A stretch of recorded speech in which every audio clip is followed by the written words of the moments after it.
জুৰিয়া আৰক্ষী থানাৰ অন্তৰ্গত সোণাইবেৰা গাঁৱত ৰাইজৰ তীব্ৰ প্ৰতিবাদ। জিয়াবুৰ ৰহমান নামৰ এজন লোকৰ হত্যাকাণ্ডৰ ন্যায়িক তদন্তৰ দাবীৰে ২ শতাধিক ৰাইজে এই প্ৰতিবাদ সাব্যস্ত কৰে। চলিত মাহৰ 10 তাৰিখে নিশা প্ৰায় 10 বজাত আলালুদ্দিন নামৰ এজন লোকে মাতি নি জিয়াবুৰ ৰহমানক হত্যা কৰাৰ অভিযোগ স্থানীয় ৰাইজৰ। ঘৰৰ পৰা ওলাই যোৱাৰ এঘণ্টা পিছতে পৰিয়ালৰ লোকে ৰাস্তাত চিঞৰ বাখৰ শুনি ওলাই অহাত জিয়াবুৰ ৰহমানক মুমূৰ্ষ অৱস্থাত পৰিয়ালৰ লোকে প্ৰত্যক্ষ কৰে। পৰিয়াল আৰু স্থানীয় ৰাইজৰ সহযোগত অচেতন অৱস্থাত জিয়াবুৰ ৰহমান দগাঁও স্বাস্থ্য কেন্দ্ৰলৈ নিয়ে যদিও অৱস্থা অধিক সংকটজনক হোৱাৰ বাবে নগাঁও প্ৰেৰণ কৰে। অৱশেষত জিয়াবুৰ ৰহমানে নিয়তিৰ ওচৰত হাৰ মানি পৃথিৱী ত্যাগ কৰে। আজি মৰণোত্তৰ পৰীক্ষা সম্পন্ন কৰা হয়।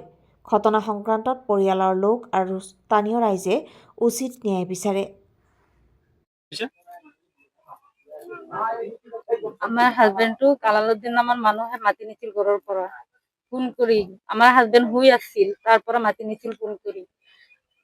তেতিয়া 9টা বা 9:30 বজাত মাতি আনি মই শুই আছিলো। তাৰপিছত 10টা 45 বজাত কিবা এটা চিঞৰ শুনিছো। তাৰ পৰা বিচনাৰ পৰা জঁপিয়াই মই উঠি কল কৰিছো। এবাৰ কল কৰিছে, তাই ৰিচিভ কৰা নাই। দ্বিতীয়বাৰ কল কৰিছে, ৰিচিভ কৰিছে, একো কথা পতা নাই। মই কিবা চিঞৰ বাখৰ শুনি আছো। দ্বিতীয়বাৰ আকৌ কাটি কল কৰিছো। তৃতীয়বাৰো কিবা চিঞৰ বাখৰ শুনি আছো। তাৰ পৰা মই ঘৰৰ পৰা দৌৰি গৈ মোৰ হাজবেণ্ডক মালেক নামৰ মানুহৰ ঘৰৰ ওচৰত কিবা মৃত অৱস্থাতে পৰি আছে। আমি একো মাতবোৰ পোৱা নাই। আলালুদ্দিন নামৰ মানুহে মাতি নিছিল, আমি এইটোৱে জানো। সি কি কৰিছে কি নকৰিছে সেই তাক সুধিলেই সোধ-পোছ কৰিলেই আপোনালোকে গম পাব। আমি প্ৰশাসনৰ ওচৰত এইটোৱে দাবী জনাইছো, আলালুদ্দিনক সোনকালে গ্ৰেপ্তাৰ কৰি কি কৰিছে কি নকৰিছে আলালুদ্দিনে কৈ দিব। আৰু সিহঁতে আমাৰ হাজবেণ্ডৰ ওচৰতে সিহঁত যিবিলাক বাইক লগাই আছিল সিহঁতেই আমাৰ হাজবেণ্ডৰ ওচৰতে আছিল। আৰু বাবলু নামৰ মানুহৰ হাতত মই মোবাইলটো পাইছো। মোবাইলটোৰ নাম্বাৰ বিলাক সব ফৰমেট মাৰি দিছে। আৰু আমি একো ক'ব নোৱাৰো। এই ঠাইখনৰ নাম সোণাইপাৰা গাঁও। ঘটনা কেই তাৰিখত? 10 তাৰিখৰ শনিবাৰ ৰাতি। মানুহটো মৃত্যু হৈছে আজি। মৃত্যু হৈছে। আমি ন্যায় বিচাৰ চাও। আপোনালোকৰ ন্যায় বিচাৰ লাগে নে? শনিবাৰ দিনা ৰাতি 10:30 বজাত মানত চিঞৰ বাখৰ শুনি পেলাই মই ঘৰৰ পৰা বাহিৰত ওলোৱাৰ পিছত বাহিৰত পাওঁ আফাজউদ্দিন, আলালুদ্দিন সিহঁতৰ বাইক ককাই কেইটাক পোৱাৰ সময়ত মই তাক সুধিলো যে কি হ'ল।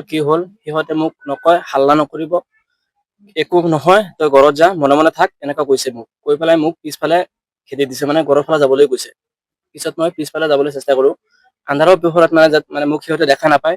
এনেকুৱা অৱস্থাত গৈ পেলাই মই দৌৰি অকমান যাওঁ, মানে পাছফালে গৈ আছো। যোৱাৰ সময়ত পিছত তাত মানে গৈ পেলাই পালো যে মোৰ বাই জিয়াবুৰ ৰহমান তাত ডেড বডি নিচিনা পৰি আছে, মাত চাত একো নাই। পিছত তাত লৈ পেলাই হস্পিতালত যাওঁ। দগাঁৱত গলো, দগাঁৱৰ পৰা ৰেফাৰ দিছে নগাঁৱৰ পৰা এদিন ৰাখিলো। পিছত ৰেফাৰ দিলে গুৱাহাটীত গৈ পেলাই ৰাখিলো। পিছত আজি ৰাতি ঘৰত আনিলো, মৃত্যু অৱস্থাত তাক মানে পালো। ধন্যবাদ থাকিল। আমি সোণাইপাৰা গাঁৱত আছো। যিহেতু যোৱা ইংৰাজী 10/1/26 তাৰিখে দিন গৈ ৰাতি অনুমান 9:30 পৰা 10টামান বজাত জিয়াউৰ ৰহমান নামৰ ল'ৰাজনক কোনোবা মানুহে ঘৰৰ পৰা মাতি লৈ যায়।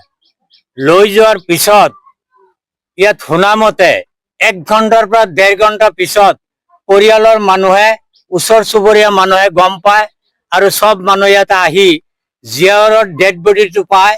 আছে নে নাই, তেওঁ জিন্দা নে মৃত্যু। মোৰ কথা হ'ল, মই দূৰৰ মানুহ, মই জিয়াউৰ সম্পৰ্কে ইয়াত বহুত ৰাইজক সুধিছো এই ল'ৰাজন কেনেকুৱা আছিল। সকলো মানুহে কৈছে ল'ৰাজন বৰ ভদ্ৰ আৰু ভাল আছিল। কোনোবা মানুহ বিপদত পৰিছে, তেওঁ সহায় কৰিছে। কৰবাত যজ্ঞ হৈছে, তেওঁ যজ্ঞ আপোচ কৰি দিছে। গতিকে মই এই জিয়াউৰ ৰহমানৰ তদন্তৰ বাবে, ন্যায় তদন্তৰ বাবে নগাঁও জিলাৰ SP ডাঙৰীয়া তথা জুৰিয়া থানাৰ OC ডাঙৰীয়া লগতে দোৱাগাঁও আৰক্ষী চকীৰ ইনচাৰ্জ ডাঙৰীয়াক মই বিনম্ৰতাৰে অনুৰোধ জনাইছো যে এটা নিৰীহ পৰিয়াল মাত্ৰ জিয়াউৰ ৰহমানৰ এজন ল'ৰা সন্তান, সেই ল'ৰাজন এইজন ল'ৰা এনেকুৱা মানুহক যিসকলে হত্যা কৰিছে, পুলিচ বন্ধুসকলে ন্যায় বিচাৰৰ কাৰণে তদন্ত কৰি সেই দুয়োসকলক ওলাই তেওঁলোকক আদালতত হাজিৰ কৰিব লাগে আৰু আদালতে যাতে ন্যায় বিচাৰ কৰে আৰু এই পৰিয়ালটোৰ নিশ্চয় ন্যায় বিচাৰ পালে আত্মাৰ সন্তুষ্টি হ'ব, আত্মাই শান্তি লাভ কৰিব। গতিকে মই নগাঁও SP তথা পুলিচ প্ৰশাসনক মই সেইবাৰত কৈছো, অনুৰোধ কৰিছো ন্যায় তদন্তৰ দ্বাৰা এই পৰিয়ালটোৱে যাতে ন্যায় বিচাৰ পায় তাৰ কাৰণে মই আপোনালোকক ন্যায় বিচাৰৰ কাৰণে তদন্তৰ দ্বাৰা দুয়োসকলক কৰায়ত্ব কৰি উপযুক্ত বিচাৰৰ বাবে আদালতত হাজিৰ কৰাই দিয়ে যেন। মোৰ নাম মিজানুৰ ৰহমান, মোৰ গাঁও সোনাইবেৰা গাঁও হয়, জেবুৰ মোৰ চাচা হয়।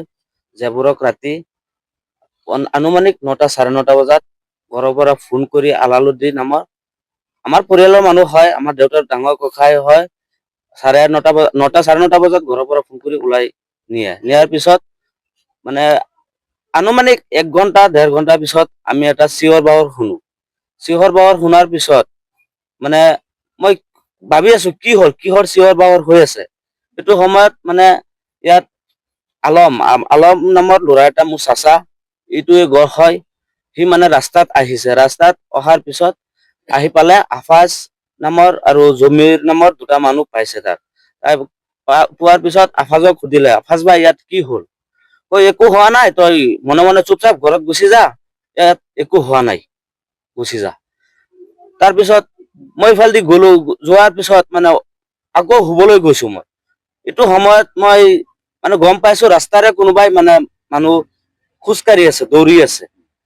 দৌৰি থকাৰ পিছত আকৌ মই ঘৰৰ পৰা ওলোৱাৰ পিছত আমি ৰাস্তাত গলো। ৰাস্তাত যোৱাৰ পিছত অলপ আগতে দেখা পালো মোৰ কিবা এটা মোবাইল ফ্লেছ লাইট জ্বলি আছে। জ্বলাটো দেখি মানে তাত মই দৌৰি গলো। দৌৰি যোৱাৰ পিছত তাত গৈ পালো আমি আলাল নামৰ মানুহজনক পালো, আফাজক পালো, ভাবলুক পালো, জমিৰক পালো আৰু জিয়াবুৰ যে মোৰ চাচা হয়, সি মানে মৰিছে, মৰা নাই, তেতিয়া মানে মৰিছে বুলি আমি কব পাৰো, মানে এনেকুৱা অৱস্থাত আছে। এইখিনি মই দেখা পালো। কি প্ৰশাসনক কি আহ্বান জনাব? এতিয়া আমি প্ৰশাসনক আহ্বান এইটোৱে জনাও, জিয়াবুৰ মোৰ চাচা হয়, আলালুদ্দিন নামৰ মানুহে ওলাই লৈ গৈছে।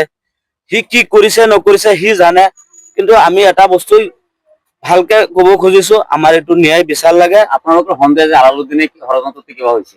মোৰ একদম 100% চিয়ৰলি এইটো আমাৰ আলালুদ্দিন যদি ঘৰৰ পৰা ওলাই নিছে, অলপ পিছত যদি এনেকুৱা অৱস্থা হৈছে, আলালুদ্দিন চব জানে না, আমিতো একো নাজানো। এই ঠাইখনৰ নাম এইখন ঠাই হ'ল সোনাইবেৰা গাঁও, আৰু সমষ্টি কোনটো পৰিছে? সমষ্টি ডিং সমষ্টি হয়, থানা? থানা জুৰিয়া। হয়। থানাত কিবা গোচৰ আপোনালোকে? থানাত গোচৰ এটা দিছিলো, মানে কি গোচৰ দিছো মানে মই মোৰ চাচাখনে ইমান অৱস্থা বেয়া, মানে মই গৈছিলো হস্পিতালত জগাৰ পৰা নগাঁও নিব দিছে, নগাঁও ৰখা নাই, নগাঁৱৰ পৰা গুৱাহাটীলৈকে লৈ গৈছো। মই এটা যেনে তেনে কিবা এটা গোচৰ দিছিলো, এইটো মোৰ কিবা হ'বও পাৰে চাগে। পুলিচ আহিছিলে? পুলিচ আহিছিলে, পুলিচ আহি কাৰোবাক আটক কৰিব পাৰিছে? আজি 3 দিন হ'ল, এতিয়ালৈকে আজি 4-5 দিন হ'ল, এতিয়ালৈকে কাৰোবাক আটক কৰা নাই। সেইটোৱে আমাৰ প্ৰশাসনৰ ওচৰত এইটোৱে আমাৰ প্ৰাৰ্থনা, এইটো আমাৰ ন্যায় বিচাৰ লাগে। কেনেকে কাক ধৰিলে কি হ'ব, এইটো আমাৰ প্ৰশাসনৰ লোকে কৰক, এইটো আমাৰ উচিত তদন্ত লাগে। ৰূপহী হাটৰ পৰা ছাদ্দাম হুছেইনৰ ৰিপৰ্ট, আছাম ৰিপৰ্টছ লাইভ।